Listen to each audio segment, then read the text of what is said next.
أعوذ بالله من الشيطان اللعين الرجيم. بسم الله الرحمن الرحيم. الحمد لله رب العالمين. الصلاة والسلام على أشرف الأنبياء والمرسلين سيدنا ونبينا ومولانا أبي القاسم محمد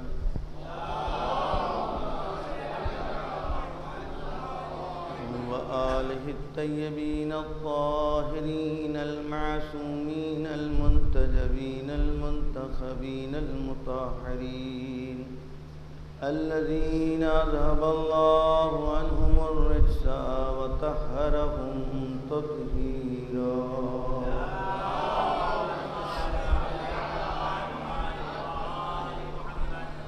لا سيما بقية الله في الأرضين واللعن على أعدائهم أجمعين من يومنا هذا إلى قيام يوم الدين. أما بعد فقد قال الله سبحانه تبارك وتعالى في محكم كتابه وقوله الحق.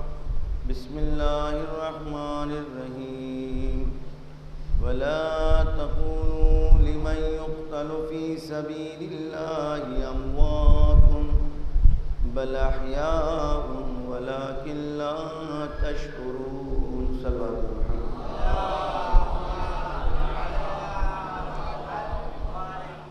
موسم بدلتے ہیں، کبھی گرمیوں میں تھا کبھی سردیوں میں. جو ہم سے بزرگ ہیں انہوں نے اس سے پہلے بھی اس ماہ اذا کو ان ایام میں دیکھا ہوگا، لیکن ہم موسمی لوگ نہیں ہیں. موسم کے اعتبار سے ہم اپنے دین اور مذہب کو نہیں بدلتے. ہمارے عقائد کی پختگی، ہمارے ایمان کی صلابت وہ موسموں کی گرمی اور سردی کی تاثیر کو اپنے ایمان کے اوپر قبول پڑھنے نہیں دیتے. حق یہ ہے کہ واقعاً امس، شدت کی گرمی، صبح سے لوگ جو نکلتے ہیں مجالس عزا میں، سخت ہے ان کے لیے، لیکن یقین ہے کہ ان کے سامنے کربلا کی سرزمین کی جھلستی ہوئی زمین ضرور ہے. کربلا کی شدت کی آتش، کربلا کی شدت کی گرمی، وہ جھلستا ہوا میدان،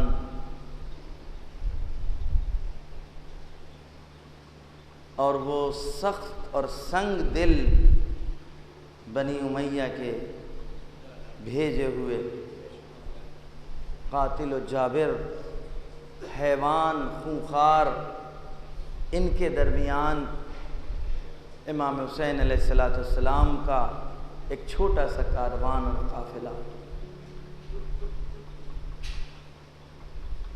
کہ اس قافلے اور کاروان کی داستان پر گفتگو کرنا ہم جیسوں کے لیے بہت سخت ہے. نہ تاریخ کے اوراق میں اتنا دم، نہ کاغذ کے سینے پر اتنی تاب، نہ قلم کی جنبش میں اتنی روانی کہ وہ کربلا والوں کی داستان کو اپنے اندر احسا کر لے اور محدود کر لے. افقی کربلا جس کا تعلق ماورائے آسمانوں سے ہو، جس کی گہرائی 7 زمینوں کے اندر تک نہیں بلکہ اس سے بھی ماورا، جس کی تاثیرات پہنچی ہو اور جو اثر انداز ہوا ہو. کربلا کا واقعہ جس تاریخ کی تاثیر نے اپنے وجود کے آنے سے پہلے لوگوں کو متاثر کر دیا تھا. ابھی کربلا وجود میں نہیں آئی تھی. کربلا کا نام سن کر انبیاء الہی آنسو بہا رہے تھے. نہیں، بلکہ بہت پیچھے آپ کو لے کر کے چلیں تاکہ آپ کو اور ہم کو احساس ہو کہ کربلا کو الفاظ کے ذریعے نہیں سمجھا اور سمجھایا جا سکتا ہے. یہ تو ہم اور آپ مجبور ہیں کہ اپنے مفاہیم کو الفاظ کے ذریعے سے منتقل کریں. کربلا کے سامنے زانو ادب ہم سب کو طے کرنا ہوگا اور اخلاص کے ساتھ خود اللہ کی بارگاہ میں درخواست کرنا ہوگی کہ ہمارے آنکھوں پر پڑے ہوئے پردے ہٹ جائیں، ہمارے سینے کے اندر وہ علم، وہ معرفت عطا کر دے کہ میں کربلا کو ہم لوگ محسوس کر سکیں، کربلا کو درک کر سکیں. کربلا میں اتنے حسن اور اتنے نکھار اور اتنی خوبصورتیاں ہیں کہ جن کو میں آپ کے سامنے انشاءاللہ پیش کروں گا بے حد طاقت و توان اپنے اعتبار سے. وگرنہ کربلا کے حسن کو ہم کیا، آدم و نوح و ابراہیم کربلا کے حسن و جمال کے سامنے خاموش اور ساکت نظر آ رہے ہیں، جنہوں نے اپنی انگشتہائے مبارک کو اپنے دانتوں کے نیچے رکھ لیا کربلا کے حسن و کمال اور خوبصورتی کو دیکھنے کے بعد.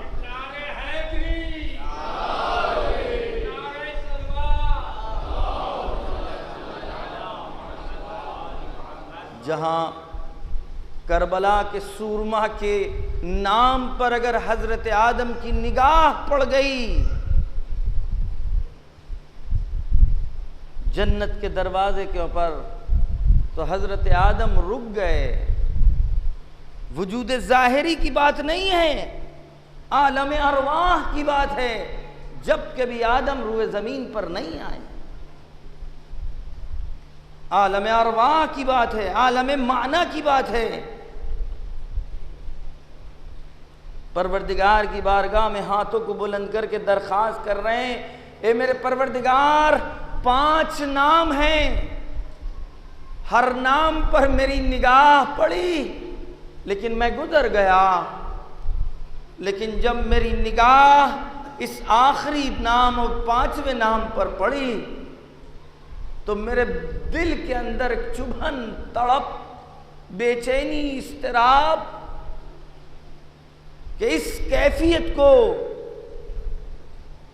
ہم کس طریقے سے تعبیر کریں. پروردگار ماجرا کیا ہے، واقعہ کیا ہے؟ کربلا اس واقعے اور داستان کا نام ہے، کربلا اس حقیقت کا نام ہے جو عالم معنی میں لوگوں کو متاثر کر رہی ہے. میرے عزیز دوستوں، علماء بیٹھے، ان سے پوچھئے گا، احساسات عالم مادہ کی چیز ہے، عالم معنی کی نہیں، عالم ارواح کی نہیں. لیکن یہ کیسا واقعہ اور کیسا اثر انداز ہے اس کا واقعہ کربلا میں، اور کتنی تاثیر ہے کہ عالم معنی میں ارواح متاثر ہو رہی ہیں. اس کربلا کے سلسلے میں ہم نے آپ کو زحمت دی ہے کہ کچھ گفتگو کر سکیں. کربلا کے عوامل پر گفتگو ہو رہی تھی میرے عزیز دوستو کہ اتنا بڑا واقعہ اتنی آسانی سے سرزمین حجاز پر وجود میں آ گیا، سرزمین عراق پر وجود میں آیا، سرزمین عرب پر وجود میں آیا. وہ عرب کہ جس سرزمین عرب کے اوپر وما ارسلناک الا رحمتا للعالمین کا مصداق خداوند عالم نے بھیجا تھا، جس نے لوگوں کو پتھریلے بستر مٹا کر کے بدل کر کے آرام بستر عطا کر دیے تھے، جس نے زہریلے جانوروں میں رہنے والے لوگوں کو آبادی کا درس دے دیا تھا، جس نے گندیدہ اور گرد آلود پانی پینے والوں کو ایسی حیات کا راز بتا دیا تھا کہ سرزمین عرب کے اوپر بنام تمدن عرب ایک تاریخ لکھی گئی۔ پھر بھی اس سرزمین کے اوپر 50 سال کے اندر کربلا کی حقیقت اور اہمیت کے اوپر غور و خوض کرنے سے پہلے علماء کہتے ہیں کہ ہم کو نگاہ ڈالنی ہوگی ان حالات کے اوپر جن حالات میں حضرت محمد مصطفیٰ صلی اللہ علیہ وآلہ وسلم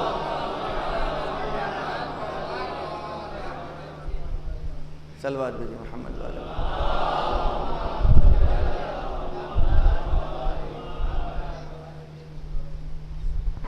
ایک اور صلوات بھیجیں محمد والے۔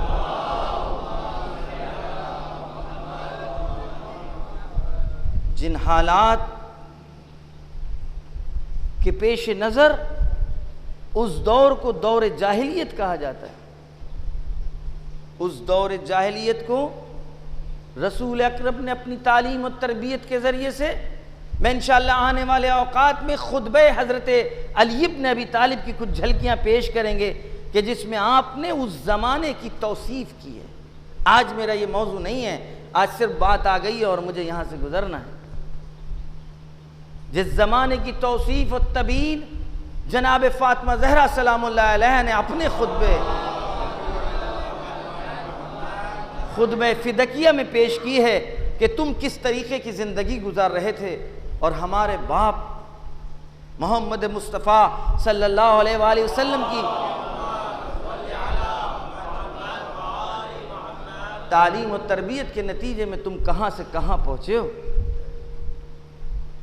لیکن اتنی تعلیم و تربیت کے بعد کہ میں نے کل ایک چند نمونے آپ کے سامنے پیش کیے کہ جہاں فکری اقدار اتنے بلند تھے، میں پورے معاشرے سے گفتگو کرنا چاہتا ہوں کہ کاش کے پیغام پہنچ جائے کہ جہاں سماج اور معاشرہ اتنا بلند ہو گیا تھا، غور کیجئے گا کہ ہم کہاں ہیں اور ہم کس چیز کا کلمہ پڑھ رہے ہیں۔ بلال حبشی کا سب نے نام سنا ہے نا؟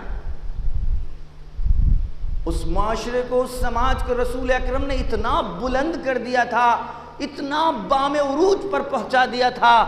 بلال غلام تھے، آپ کو آزادی ملی، اسلام قبول کیا، اور آپ کی زندگی بہت فقیرانہ زندگی ہے۔ رنگ افریقہ کے رہنے والے، افریقہ کے رہنے والوں میں نیچرلی طور کے اوپر ان کے پسینے سے ایک خاص قسم کی خوشبو آتی ہے۔ حالا منبر کے اعتبار سے، الفاظ کے اعتبار سے میں نے آپ کو اس مطلب کو پہنچایا ہے، ایک خاص قسم کی مہک ہوتی ہے۔ وہ تمام چیزیں برقرار محمد مصطفیٰ صلی اللہ علیہ وآلہ وسلم نے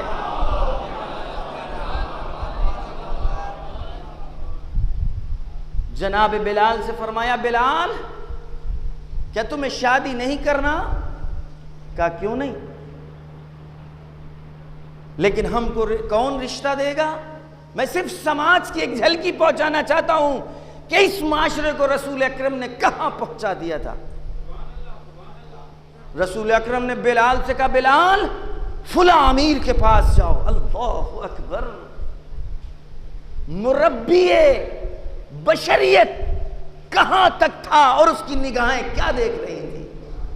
کسی غریب کے پاس بھی تو بھیج سکتے تھے اگر شادی کرانا صرف مقصود تھا۔ ہمارے اور آپ کے اعتبار سے اسٹیٹس آف لائف ہی اگر دکھوانا تھا جو آج تک ہم اور آپ دیکھ رہے ہیں اور جس میں جوجھ رہے ہیں، رشتے دیتے ہوئے، مانگتے ہوئے، پہنچاتے ہوئے ڈرتے ہیں، سہمتے ہیں، گھبراتے ہیں۔ رسول اکرم بھی کہہ دیتے، بلال اپنے اسٹیٹس کے اعتبار سے تم رشتہ لے جاؤ، مدینے کے اندر سبھی طرح کے لوگ رہ رہے ہیں، لیکن رسول اکرم نے اس وقت کے امیر ترین، یعنی جو اس وقت کے عمرہ فیملیز تھیں، ان میں سے ایک گھر کی طرف ایک صلوات بھیجو۔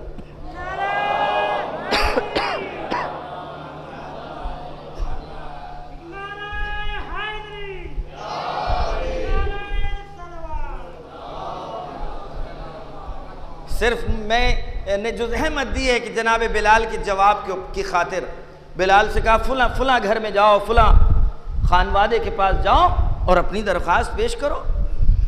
بلال بغیر کسی جھجک کے، رسول اکرم نے فرمایا ہے، یہ بھی نہیں کہا کہ مجھ کو رسول نے بھیجا ہے کہ کسی طرح کا پریشر بنے، نہیں، پریشر سے اگر کام کیا تو اس کا مطلب ابھی سماج تبدیل نہیں ہو پایا۔ پریشر سے تو بہت سے کام ہو جاتے ہیں۔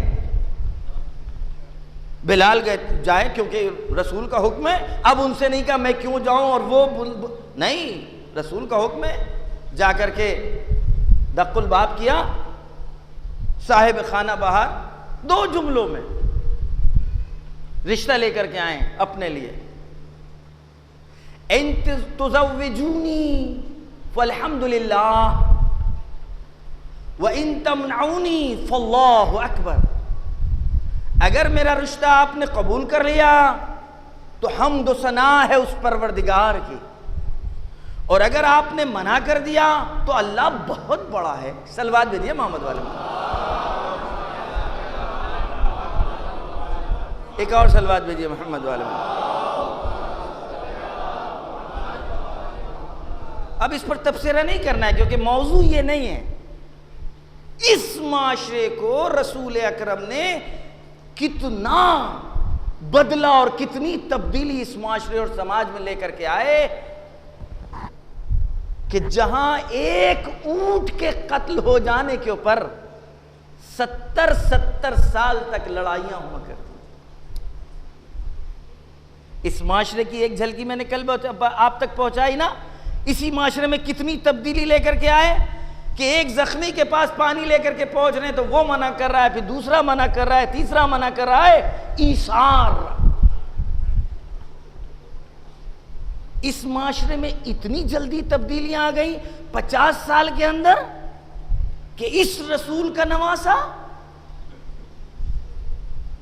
اس کے بچے پیاسے، اور اس سے یہ کہا گیا جانور پئیں لیکن حسین اور اولاد حسین پانی نہیں پی سکتے۔ یہ پوچھنا ہے کہ آخر ایسا کیوں ہوا؟ میں البتہ مجھ سے کسی نے کل متوجہ کیا کہ آپ کا خمسہ اس سے پہلے بھی اسی طریقے سے طرح کے موضوع کے اوپر ہو چکا ہے، کربلا نہ ہوتی تو کیا ہوتا۔ یاد ہوگا جو لوگ اس خمسے میں جنہوں نے شرکت کی تھی کہ اگر کربلا نہ ہوتی تو کیا ہوتا۔ صرف اس کا جو جواب تھا اب تک ہم نے آپ کو وہ پہنچایا ہے۔ کربلا نہ ہوتی تو کیا ہوتا، ہمارے بزرگ علماء نے اس کا جواب یوں دیا تھا کہ یہ تو ہم نہیں بتا سکتے کہ کربلا نہ ہوتی تو کیا ہوتا، کیونکہ ہم نے تو وہ زمانہ دیکھا ہی نہیں کہ جب کربلا نہ ہوئی ہو تو زمانہ کو کیا ہوگا۔ تو انہوں نے جواب اس طرح سے دیا تھا، آپ سوال کو بدل دیجئے، جب کربلا نہیں ہوئی تھی تو کیا ہو رہا تھا۔ ایک صلوات بھیجیے محمد۔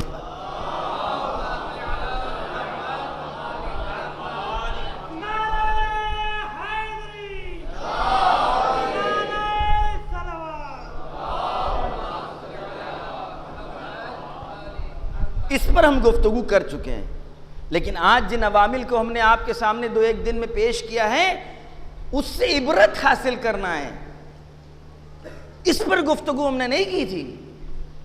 پہلا عامل جو ہم نے آپ کے سامنے بیان کیا وہ یہ کہ جو سفارشات رسول تھی، تاکیدات رسول تھے، احادیث رسول تھا، اس کو بھلا دیا۔ انی تارک فیکم الثقلین کتاب اللہ عطرتی، جو میں نے آپ سامنے عرض کیا، یہ دونوں برابر ہیں۔ جس طرح قرآن کی عمق و گہرائی تک کوئی نہیں پہنچ سکا، اسی طرح اہل بیت کی عمق و گہرائی تک کوئی نہیں پہنچ سکا۔ جس طرح قرآن کا دعویٰ، اسی طرح اہل بیت کا بھی دعویٰ اپنی جگہ باقی ہے۔ تم جو چاہو پوچھنا چاہتے ہو پوچھو۔ جس طرح قرآن دعویٰ کر رہا ہے اس طرح قرآن ناطق کا تشابہ، یکجہتی، آپس میں اس طریقے سے یہ تمام صفات پائی جا رہی ہیں۔ جس طرح قرآن کو محجور اور مظلوم بنا دیا، معاشرے نے، اسی طرح اہل بیت مظلوم اور محجور ہیں۔ نام تو ان کے ہماری زبانوں پر ہیں، لیکن ان کی تعلیمات، قرآن تو ہمارے گھروں میں طاقوں پر رکھا گیا ہے ایک اچھے سے جزدان میں، لیکن اس قرآن کے اندر کیا ہے؟ قرآن ہم کو کس چیز کی دعوت دے رہا ہے؟ لہذا سفارشات کو ہم نے بھلایا رسول اکرم کی، اس وقت کے معاشرے نے۔ ہمارا زور اس بات پر ہے، اگر اس معاشرے میں بھلا دینے کا نتیجہ یہ ہوا کہ وقت کا امام مظلوم واقع ہوا اور اس کو سرزمین کربلا کو پر قتل کر دیا گیا، لوگ تماشا دیکھ۔ آج تک ہم لوگ زیارت میں کیا پڑھتے ہیں؟ لعنت اس امت پر، اس گروہ پر بھی کہ جنہوں نے آپ پر ظلم کیا، لعنت اس گروہ پر بھی کہ جو راضی رہے آپ کی اس قتل کے اوپر، لعنت اس گروہ کے اوپر بھی بذالک سمعت بہ ورضیت بہ، جنہوں نے سنا اور اس قتل اور اس شہادت کے اوپر خاموش رہے اور رضایت کا اعلان انہوں نے کیا۔ کہنا یہ کہ اگر آج وہ عامل دوبارہ سے اور وہ سبب ہمارے سماج اور معاشرے میں پایا گیا اور ہم میں جنبش اور حرکت پیدا نہیں ہوئی، تو وقت کی حجت اور وقت کا امام غیبت میں مظلوم واقع ہوگا۔ اس کی شہادت تو رونما نہیں ہو سکتی، کیونکہ وعدہ الہی ہے۔ 11 کو دنیا نے قتل کر دیا، 12ویں کو خداوند عالم نے پردے غیب میں اٹھا لیا۔ جب تک کہ اب معاشرہ تشنگی کا اعلان نہ کر دے، اصلی اور حقیقی تشنگی کا، اس وقت تک کہ یہ غیبت ظہور میں تبدیل ہونے والی نہیں۔ دوسرا عامل، اگر جب ہم نے احادیث رسول کو بالائے طاق رکھ دیا اور بھلا دیا، تو دوسرا عامل سبب خود بخود نتیجہ بنا پہلے عامل کی بنا کے اوپر۔ ہم میں معنویت، روحانیت، قداست، تقدس، یہ تمام مفاہیم ختم ہو گئے، یا ختم ہونے لگے یا کم اہمیت ہو گئے۔ اس وقت ایسا ہی ہوا جب سفارشات احادیث رسول کو بھلا دیا گیا، تو یہ سارے مفاہیم، الوہیت کا تصور، خدا کا احترام، قرآن کا احترام، امام کا احترام، احادیث رسول کا احترام، یہ سب بالائے طاق ہو گیا۔ کیوں؟ جب اصل احادیث کو بھلا دیا تو نتیجے میں جتنے مقدسات اسلام تھے سب بے ارزش، بے اہمیت ہو گئے۔ ابو ذر غفاری، جن کے لیے رسول اکرم نے فرمایا کہ روئے زمین کے اوپر اس سے زیادہ لہجے میں سچا کوئی اور نہیں، ان ابو ذر غفاری کو دربدر کیا گیا۔ جب دربدر کیا جانے لگا تو مدینے میں کوئی نہیں نکلا کہ جس نے آواز احتجاج بلند کی ہو، نہیں کی تھی، کوئی مسئلہ نہیں ہے، کوئی نہیں نکلا ابو ذر غفاری کو شہر سے باہر پہنچانے کے لیے کہ کم سے کم مظلومانہ طور پر شہر سے نکالا جا رہا ہے تو اس کے ہمراہ ہو لے، سوائے علی ابن ابی طالب اور حسنین علیہ السلام کے۔ صلوات بھیجیں محمد۔ میں نے کل عرض کیا، بیت المال شخصی طور پر بٹنے لگا میراث کے طور کے اوپر۔ اگر یہ عامل دوبارہ سے آج ہمارے معاشرے میں نظر آ جائے کہ جہاں بیت المال، مال امام، مال خدا کو انسان اپنا سمجھنے لگے، کوئی ہو، کسی لباس میں ہو، اگر اس مسند پر بیٹھنے والا وہ اپنی جاگیر سمجھ لے اور ہم میں کوئی جنبش پیدا نہ ہو، ہم میں کوئی حرکت پیدا نہ ہو، ہم میں کوئی آواز احتجاج نہ ہو، تو کہیں نہ کہیں ہم اسی معاشرے کی طرف بڑھ رہے ہیں جس معاشرے کے حالات کی بنا پر حجت خدا کو قتل کر دیا گیا اور دنیا تماشا دیکھتی رہی۔ تیسرا سبب اور عامل کہ جس پر مجھ کو آج گفتگو کرنی ہے، معنویت، مفاہیم مقدس سب بے معنی ہو کر کے رہ گئے۔ جب سب بے معنی ہو گئے تو حمیت دینی ختم ہو گئی، غیرت دینی ختم ہو گئی، کیونکہ سب کچھ میرے سامنے ہوا۔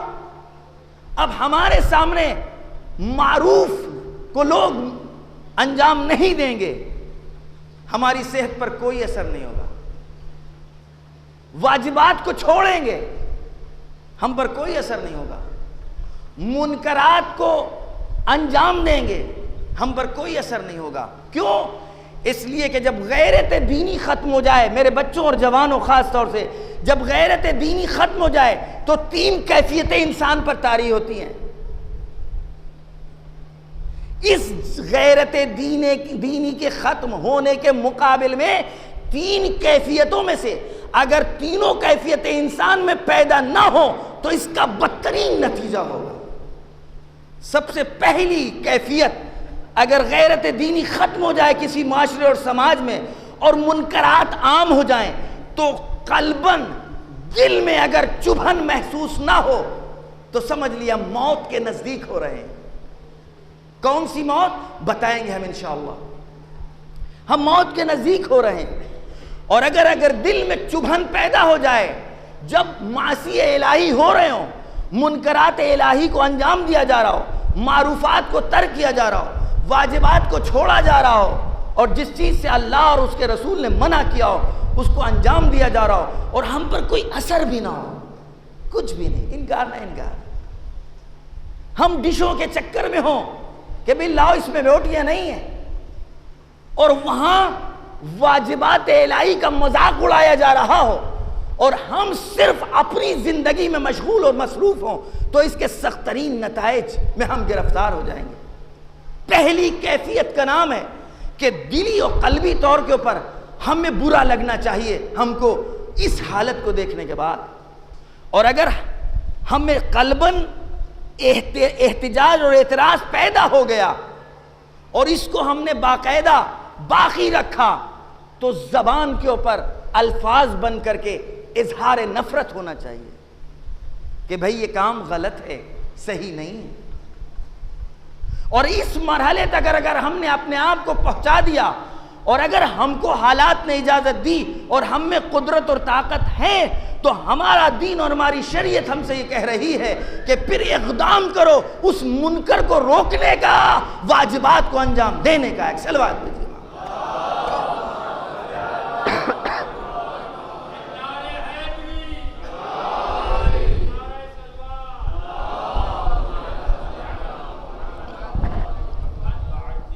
اب رسول اکرم اس سلسلے میں اپنے ایک صحابی سے گفتگو کر رہے ہیں.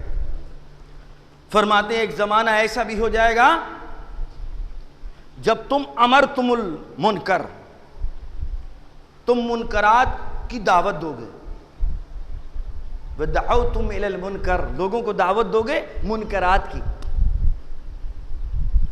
کیا کریں؟ اتنے مسائل ہیں کہ آدمی کہے گا بتائیے.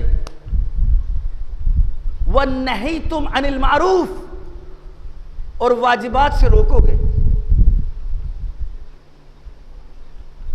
تو جس سے رسول اکرم بیان فرما رہے تھے اس نے کہا وَكَيْفَ يَكُونُ ذَلِكَ، یا اللہ کے رسول یہ کیسے ممکن ہے؟ کیا یہ ممکن ہے؟ وقال، حضرت نے فرمایا نعم، وَالشَّرُّ مِنْ ذَلِكَ، اس سے بھی زیادہ بدتر ہوگا. پہلا مرحلہ کیا تھا جو میں نے بیان نہیں کیا؟ پہلا مرحلہ یہ کہ جب جوان فاسق ہوں گے، خواتین فاسد ہو جائیں گی معاشرے میں، تو رسول کا یہ صحابی کہتا ہے کہ یہ ممکن ہے؟ حضرت نے فرمایا اس سے زیادہ بدتر ہوگا جب تمہارے معاشرے میں منکرات کی دعوت دی جائے گی اور واجبات سے روکا جائے گا. پھر یہ تعجب سے کہتا ہے کہ یہ ممکن ہے؟ حضرت نے فرمایا اس سے بھی زیادہ بدتر ہوگا. کہا جب تم معروف کو منکر سمجھو گے اور منکرات کو معروف سمجھو گے. اللہ اکبر. برائیاں تمہیں اچھی لگنے لگیں گی اور اچھائیاں تمہیں بری لگنے لگیں گی. قلباً یہ کس نتیجے میں ہوگا؟ اگر پہلے عامل کے اوپر ہم ہوشیار نہ ہوں تو دوسری بیماری میں گرفتار ہوں گے. اگر دوسرے سبب پر ہم ہوشیار نہ ہوں تو تیسری بیماری میں مبتلا ہوں گے، اور تیسری بیماری میں مبتلا ہونے کا نتیجہ ہے کہ برائیاں ہمیں اچھی لگیں گی، اچھائیاں ہمیں بری لگیں گی۔ ایک صلوات بھیجیے۔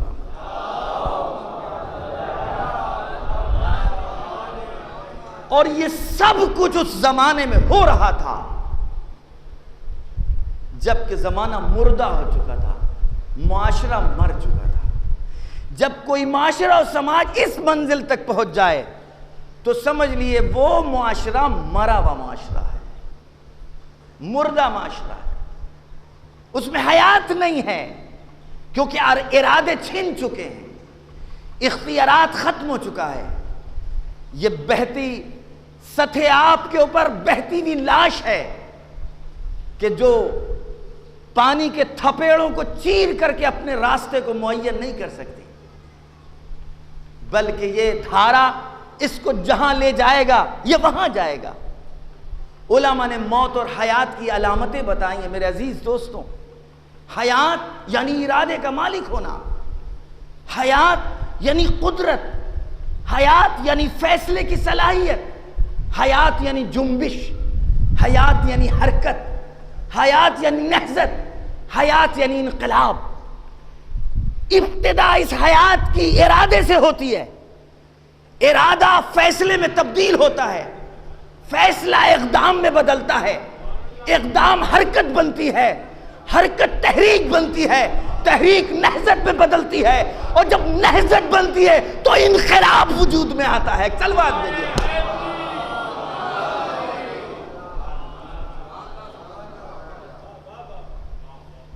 زندہ معاشرے کی علامت ہے یہ۔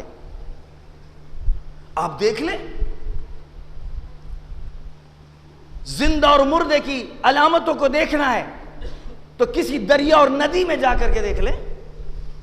جو لوگ زندہ ہوتے ہیں یہ بدن کی زندگی کی بات کر رہے ہیں، روح کی زندگی کی نہیں۔ البتہ زندگی اور موت کی کچھ علامتیں مشترک ہے۔ زندہ اپنے ارادے سے پیرتا ہے، اپنے ارادے سے پانی کو چاک کرتا ہے، اور پانی کے سینے کو چاک کر کے اپنا راستہ معین کر لیتا ہے۔ لیکن بہتے ہوئے پانی میں اگر کوئی بدن اس رخ پر جا رہا ہو کہ جس رخ پر پانی بہ رہا ہو، اس کا مطلب یہ زندہ لاش ہے، یہ نہا نہیں سکتا، اسے نہلایا جائے گا، یہ اٹھ نہیں سکتا، اٹھایا جائے گا، یہ سو نہیں سکتا، آنکھوں کو بند کیا جاتا ہے، یہ خود اپنی آنکھیں بند نہیں کر سکتا، یعنی اس کا ارادہ اس سے چھن جاتا ہے، اختیار اس کا اس سے چھن جاتا ہے۔ لیکن اگر صاحب ارادہ ہو، صاحب اختیار ہو، صاحب فیصلہ ہو، صاحب قدرت ہو، پھر اس پر کوئی چلا نہیں سکتا، یہ خود طے کرتا ہے ہمیں کیا کرنا ہوگا۔ سن 61 ہجری میں معاشرہ مردہ تھا، بنی امیہ اپنے بہتے ہوئے گندے اور گندیدہ پانی میں پورے معاشرے کو زندہ لاشوں کی طرح چلا رہا تھا۔ کوئی ایک اٹھا جس نے بہتی ہوئی تھپیڑوں کے مقابل میں کہا انا ابن علی ابن ابی طالب، میں علی ابن ابی طالب ہوں، میرے باپ کا نام علی، میرے دادا کا نام پوتا، مجھ کو میرے نانا نے ایک مصداق دیا ہے، حسین منی وانا من الحسین۔ معاشرہ مردہ ہے تو صحیح، اس مردے معاشرے میں روح پھونک کر زندہ نہ کر دیں۔ صلوات بھی۔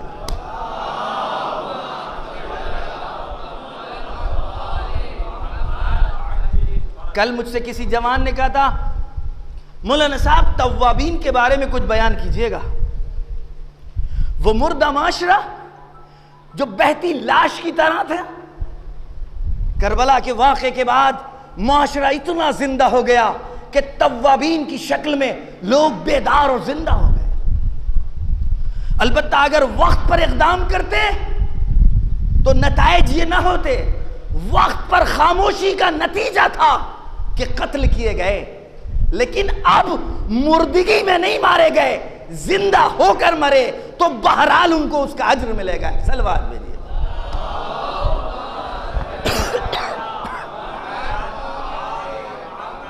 ایک اور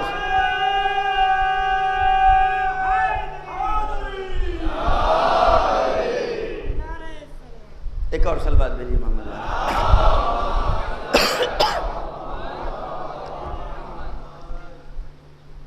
دو طرح کے لوگ ہوتے ہیں. کچھ لوگ ایسے ہیں جن کو تاریخ اپنے بہاؤ میں لے جاتی ہے.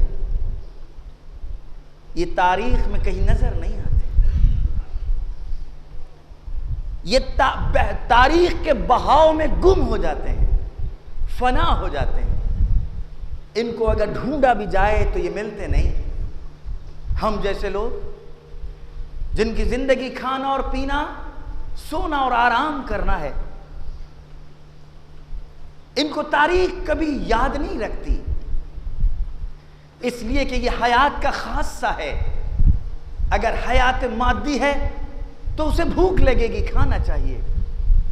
حیات مادی ہے تو پیاس لگے گی, پانی چاہیے. حیات مادی ہے تو تھکاوٹ ہوگی, نیند چاہیے. ایسی چیزوں کو تاریخ اپنے سینے میں جگہ نہیں دیتی.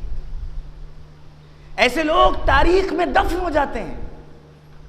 دنیا کا 99% لوگ اور آبادی تاریخ میں نظر نہیں آتی. تاریخ کو 1% لوگ تاریخ کے بہاؤ میں بہتے نہیں, بلکہ ان کی گفتار تاریخ بنتی ہے. ان کی رفتار سے تاریخ کے اوراق مزین کیے جاتے ہیں. یا تاریخ ان کی لکھی جاتی ہے یا وہ اپنی رفتار سے تاریخ لکھ رہے ہوتے ہیں. آدم سے لے کر خاتم تک کچھ شخصیتیں ایسی تھیں کہ جو تاریخ میں فنا ہو گئیں, جن کا تذکرہ تاریخ نہ کر پائی. کیوں؟ اس لیے کہ وہ گم ہیں, نظر ہی نہیں آتے. لیکن کچھ لوگ تھے کہ جنہوں نے اپنے کردار کے ذریعے سے تاریخ کو مرتب کیا ہے. ان میں سے ایک ذات والا کا نام نہیں بلکہ یہ وہ کہ جس نے آدم سے خاتم تک لکھی ہوئی تاریخ کو بچایا بھی ہے. اس ذات والا کا نام حسین ابن علی ہے, جس نے کہا تم سمجھ رہے تھے کہ ہم اسلام کو مٹا دیں گے, اسلام کو ختم کر دیں گے. کیا تمہارے اختیار میں موت و حیات ہے؟ حیات کے مالک ہم ہیں, موت کے مالک ہم ہیں. یہ قدرت خدا نے ہم کو دی ہے. ہم کو موت کے لیے دنیا میں نہیں بھیجا, زندگی کے لیے دنیا میں بھیجا ہے.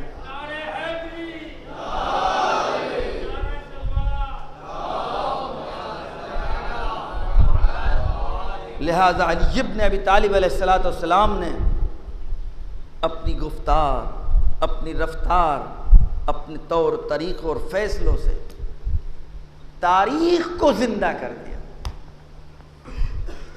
انی لا اری الموت الا سعادہ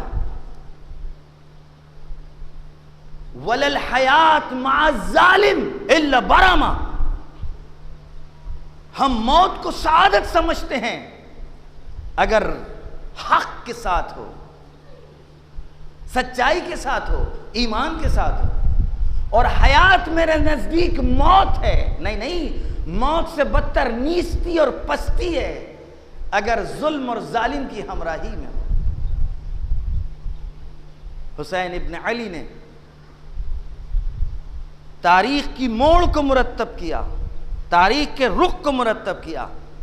اب صرف سن 61 کی تاریخ دہرائی نہیں جائے گی, بلکہ تاریخ اسلام کو دہرایا جائے گا کہ جس تاریخ اسلام میں موت آنے کے بعد جب دوبارہ روح پھونکی ہے تو اس روح پھونکنے والے کے نام حسین ابن علی ہے. صلوات.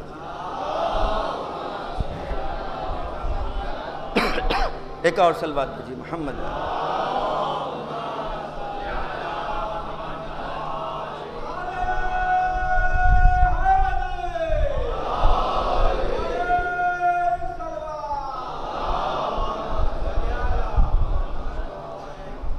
قرآن نے 5 طرح کی حیات کا تذکرہ کیا ہے.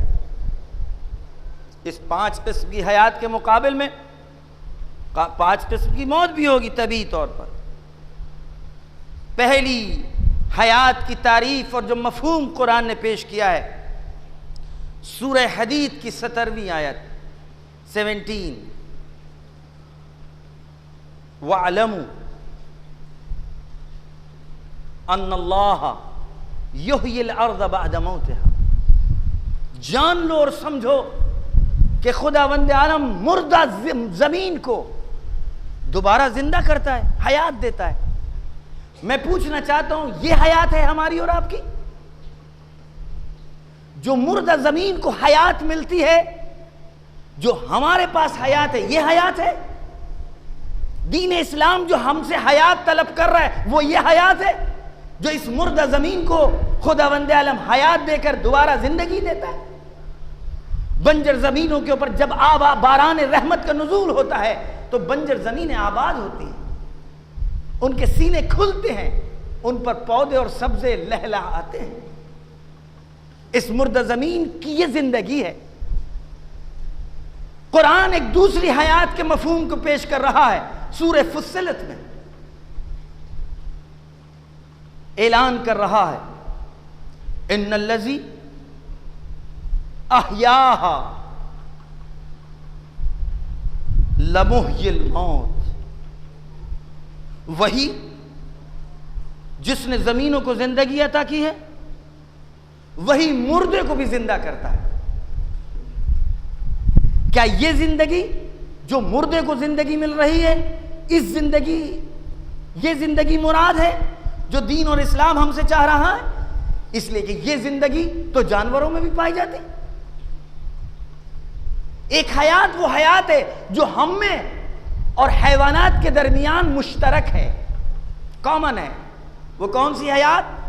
بدن میں خون کا دوڑنا، دل و دماغ تک خون کی روانگی اور خون کا اتصال کا باقی رہنا۔ ہمارے گھر کے پلے ہوئے جانور میں بھی اگر خون کا دوران رک جائے تو مر جائے گا، اور اگر یہی خون کا دوران میرے بدن میں رک جائے ہمیں موت واقع ہو جائے گی۔ کیا قرآن ہم سے اس حیات کا طلبگار ہے کہ جو ہمارے درمیان اور ہمارے گھر کی پلی مرغیوں کے درمیان میں مشترک ہے؟ ہمارے درمیان اور ہمارے گھر کی پلی ہوئی بکریوں کے درمیان جو حیات کی علامت ہے، کیا وہی حیات کی علامت خدا ہم سے طلب کر رہا ہے؟ رسول ہم سے طلب کر رہے ہیں یا نہیں؟ کوئی اور حیات ہے؟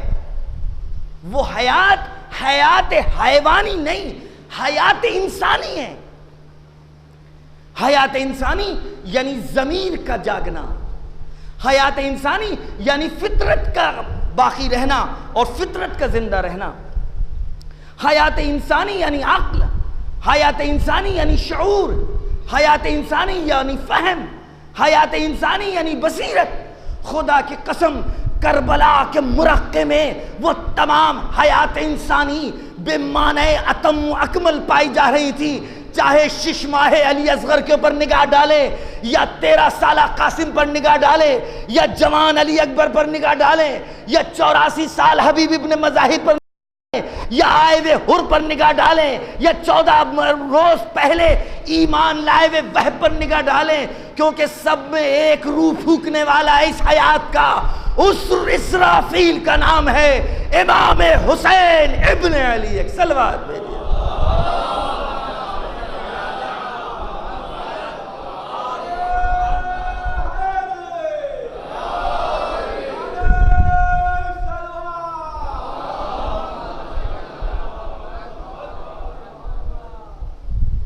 بس میرے عزیز دوستو، عبرتوں کا دور ختم ہوا گفتگو میں ہماری۔ انشاءاللہ کل سے درس کا دور شروع ہوا۔ کربلا ہمیں سکھا کیا رہا ہے؟ داستان کربلا ہمیں کیا سکھانا چاہتی ہے؟ اور البتہ کربلا خود موضوعیت رکھتی ہے۔ کربلا کا واقعہ، کربلا کی گفتگو، کربلا کا تذکرہ، سننا سنانا کچھ نہ ملے، اس کے عوض میں خود ایک کربلا سب کچھ ہمارے لیے ہے۔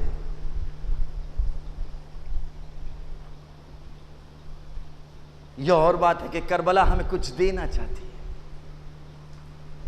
اور جو کچھ ہمارے اور آپ کے پاس ہے یہ کربلا کا عطیہ ہے، یہ آنکھیں کربلا کا عطیہ ہیں، یہ زبان کربلا کا عطیہ ہے۔ خدا کی قسم کہیں ذہنوں میں نہ یہ آ جائے کہ نہیں بہت سے لوگوں کے پاس یہی آنکھیں ہیں، بہت سے لوگوں کے پاس یہی کان ہیں، بہت سے لوگوں کے پاس یہی سینہ ہے، یہ کیا کہہ دیا مولانا نے کہ یہ کربلا کا عطیہ؟ نہیں، یہ سینے نہیں ہیں، یہ آنکھیں نہیں ہیں، یہ سماعتیں نہیں ہیں۔ جائیے ذرا سرزمین ہند پر ذرا کھوجئے تو،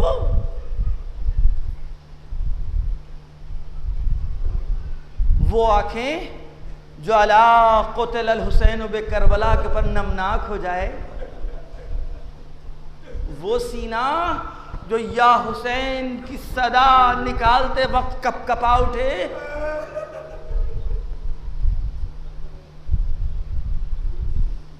یہ عطیہ نہیں توڑ گئے، مگر یہ سرمایہ سب کے پاس ہے، مگر یہ آنسو سب کو نصیب ہے، مگر یہ سینہ سب کو ملے۔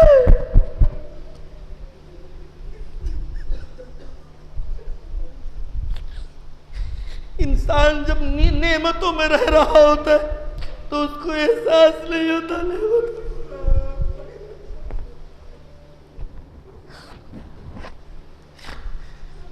جو لوگ عرب ممالک میں رہ چکے ہیں ان سے پوچھئے عزاداری کیا ہے، ان سے پوچھئے کہ یا حسین کس کو کہتے، ان سے پوچھئے سینہ زنی کس کو کہتے، ان سے پوچھئے مجلس کا مزہ کیا ہے، وہ آپ کو بتائے۔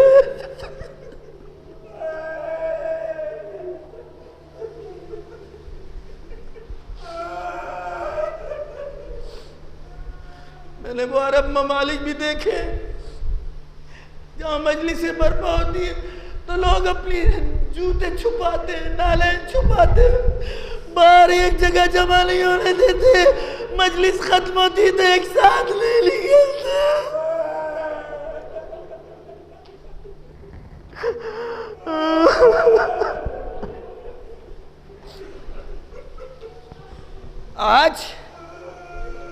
آج حضرت زینب کو پوسہ دینا ہے؟ نہیں، ہم نے غلط کہہ دیا، اس لیے کہ حضرت زینب آج پرسہ نہیں لیں گی۔ آج اولو محمد کا تذکرہ ہے، مگر زینب نے کب پرسہ لیا؟ ارے اگر بی بی نے ہم سے پوچھ لیا اے محمد میاں، ارے کب ہم نے اپنے بچوں میں گریہ کیا، ارے کب ہم نے آنسو بہائے، ہم جواب نہیں دے پائیں گے۔ نہیں معاف کر دیجئے بی بی، نہیں معاف کر دیجئے، آج کا پرسہ ہم آپ کی ماں فاطمہ کو دینا چاہتے، اس لیے کربلا میں حضرت زہرا نے سب کا پرسہ لیا۔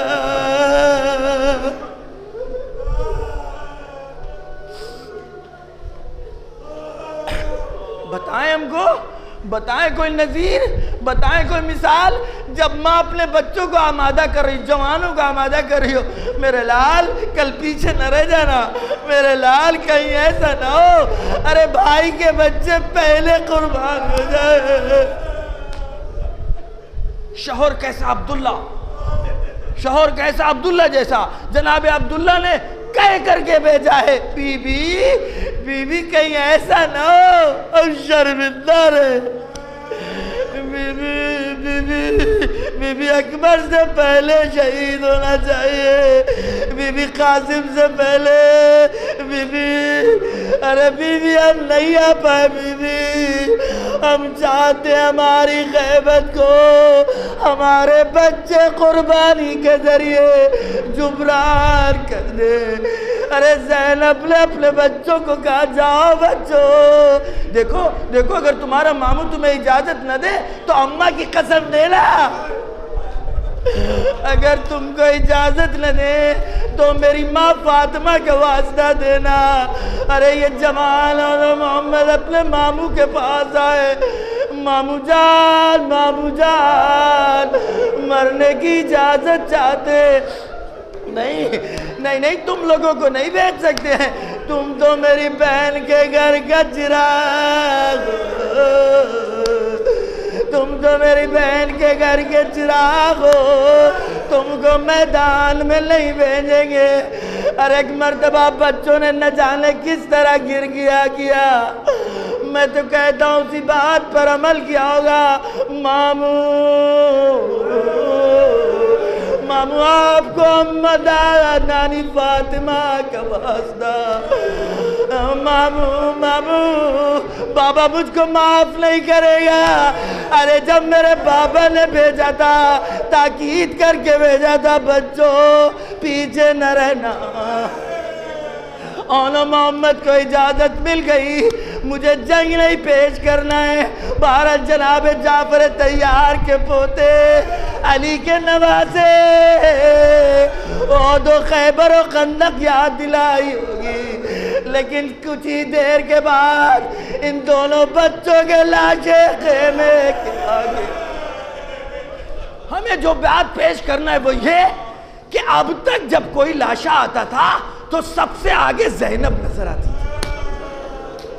اب بیویوں تمہیں اختیار ہے، آج گریہ کرو یا نہ کرو۔